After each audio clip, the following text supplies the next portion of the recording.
Hi అండి, welcome to ikat days. Welcome to one more hand woven fabrics garment blog అండి.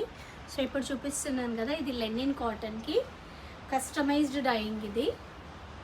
And 6 metre flare వస్తుంది చూడండి. Frock అంతా కూడా ఇది వచ్చేసి హ్యాండ్ వులెన్ థ్రెడ్స్ ఉంటాయి కదా, వులెన్ థ్రెడ్స్తోని హ్యాండ్ వర్క్ ఇదంతా కూడా మీరు చూస్తున్నారు కదా. సో మంచి ఇప్పుడు బాగా రన్ అవుతుంది కదా, ఇట్లా చిన్న చిన్న ఫ్లేర్స్ వచ్చేసి. సో ఎలా ఉంది ఇది, ఆల్రెడీ ఇంకో వీడియో కూడా చేశాను నేను, ఫోటోషూట్ చేసి. చాలా బాగుంది. సో మంచిగా సేల్ అయ్యాయి. అండ్ ఇందులో కొన్ని పీసెస్ ఇంకా ఉన్నాయి. అండ్ ఇంకో కలర్ నేను పోస్ట్ చేయలేదు యాక్చువల్లీ. సో ఇంకో కలర్ కూడా చూపిద్దామని ఈ వీడియో చేస్తున్నాను. కాటన్స్ ఇష్టపడే వాళ్ళు, క్లాస్ లుక్ కావాలనుకునే వాళ్ళు వీటికి బెస్ట్ ఆప్షన్ అనే చెప్పొచ్చు. చూడండి, ఇంకొక మంచి బ్రింజాల్ కలర్ ఉంది, and that is purple colour. So ఎవరికైనా కావాలంటే తప్పకుండా ఆర్డర్ చేసుకోండి. ఇది ఫుల్ లైనింగ్తో వస్తుంది. Thank you for watching for this video. Please like, share and subscribe.